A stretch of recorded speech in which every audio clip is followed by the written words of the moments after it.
Okay, Filipino reaction. Okay, reaction video na naman tayo mga kaibigan dito sa update sa inyong gwapong pastor na si Apollo Quiboloy. Ito na nga mga KOJC supporter nagprotesta sa liwasang Bonifacio. Ito na mga kaibigan, for real. Maging dito sa Metro Manila, may mga nagtipon bilang suporta kay Pastor Apollo Quiboloy na pinaaresto kaugnay sa iba't ibang kaso. Mula sa liwasang Bonifacio sa Maynila, nakatutok live si Rafi Tima. Ayan mga kaibigan, bago lang ito ha, mainit-init pa. Rafi Tima, kamusta si Quiboloy? Well, hanggang sa mga oras na ito, nagpapatuloy nga itong pagkilos ng mga taga-suporta ng Kingdom of Jesus Christ dito sa liwasang Bonifacio. Hanggang sa mga oras na ito ay hindi naman sila nababawasan. Ayon sa mga narito ay balak daw nilang manatili rito at susubukan na lang mahikayat na mas marami pang mga taga-suporta para ipanawagan ang anil justisya para sa founder ng KOJC. Ayan, mga kaibigan, nag-iipon-ipon sa Metro Manila sa liwasang Bonifacio para suportahan ang pagdakip kay Quiboloy. Okay. Suportahan si Quiboloy. Okay.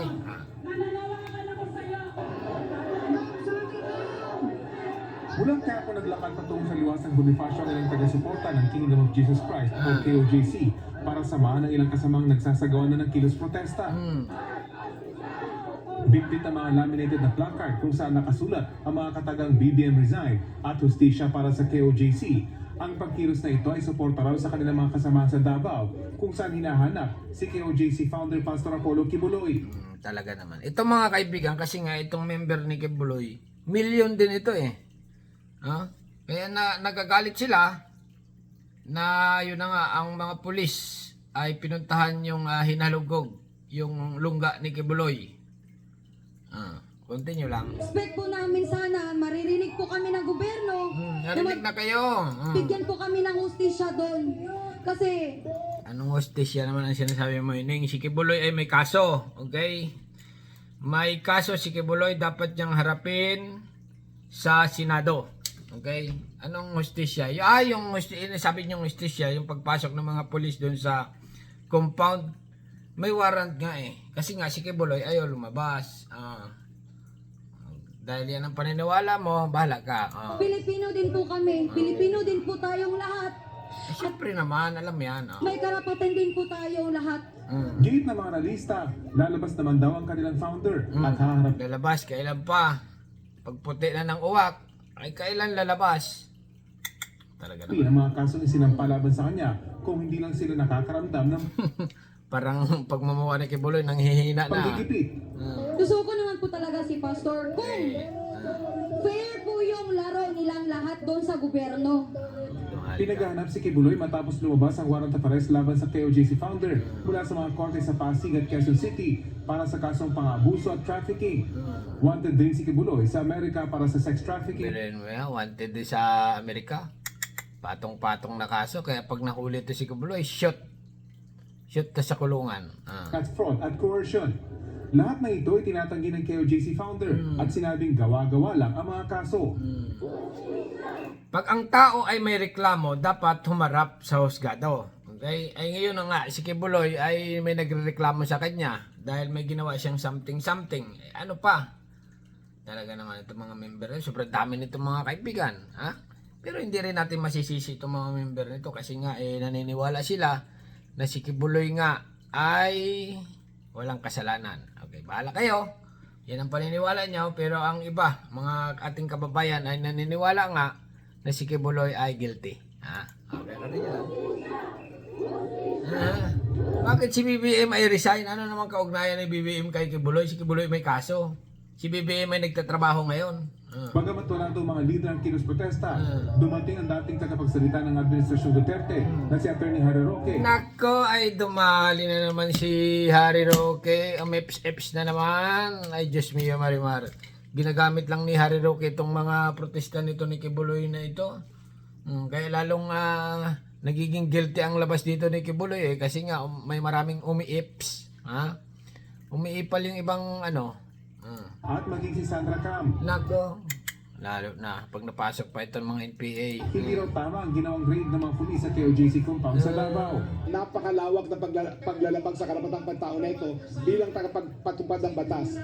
Nako naman, Nari Roque, ano ba naman ang gusto mong mangyari? Si Kibuloy ay may kaso nga, may warrant of arrest.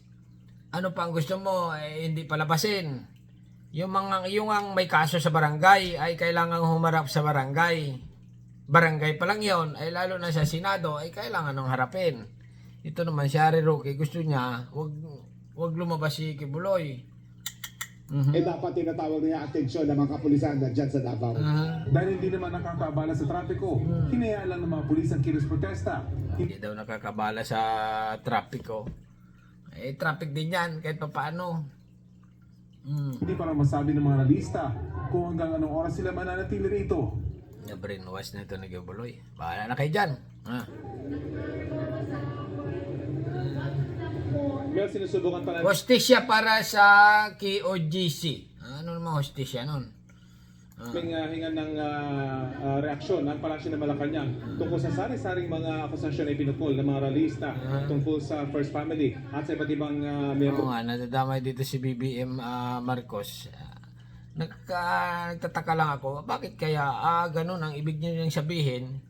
Kaya hinuhuli si Kibuloy dahil kay BBM. Ganun ang ibig niyo sabihin. Parang malayo naman. Sabi nga ni BBM, wala namang pakialam siya kung si Kibuloy ay hulihin niyo or sumuko hindi. Pero dapat ay harapin niya ang kaso niya. Sabi ni BBM, ganun. Ngayon, dinadawit niyo, bahala kayo. ng gabinete. Marcos resign. Ay, nako, ginagamit na ng mga... Pero lalo na sinabi ni Executive Secretary Lucas Bersamin na walang halong politika ang ginawang aksyon ng PNP at hayaan na lang daw ang proseso ng batas na masunod. Tama. Okay, tama. Kawawa rin nga naman yung mga pulis, mga kaibigan. Kasi nga, yung mga pulis, ginagawa lang nila ang trabaho nila. Ayun, 2,000 pulis. Hinalughog yung lungga ni Kibuloy. Sabi nila, tukoy na daw. Okay, na-detect na daw ng radar. Radar ng mga marites, na-detect na yung bunker, okay, ni Kibuloy, na sigurado daw nandoon sa bunker si Kibuloy. Ito, sa tingin ko lang dito, nakukorner na si Kibuloy. Nakukorner na kung saan man niya sa bunker niya. Kaya lang, medyo malalim siguro ang pagkagawa ng bunker ni Kibuloy. Pero nakukorner na ito, kaya itong mga member ni Kibuloy ay nagwawala na. Kasi nga, pag nahuli nga naman nila itong pastor nila, itong KOGC na itinayo ni Kibuloy, ay sigurado baka humina. Humina ang ano. Pero yung iba dito, yung mga ibang member ni Kibuloy, tingin ko, nagdadalawang isip na. Baka bumalik na lang sila sa dating relihiyon nila. Kasi nga si Kibuloy ayaw talaga lumabas. Ganon. Bahala na kayo dyan mga kaibigan. Inuulit ko, reaction video lang ito dito sa KOJC supporter na nagprotesta sa Liwasang Bonifacio para kay Pastor. Anong masasabi nyo? Hindi daw nakakabala sa traffic? Bahala na kayo kung anong gusto nyong sabihin dito sa kay mga supporter ni Kibuloy. Okay? Alright mga kaibigan, Filipino Reaction, nag-reaction video na naman sa mga pangyayari at mga politics na nangyayari sa ating bayan. Okay, hanggang dito na lang at subscribe my channel. Don't forget, comment, bye-bye, thank you.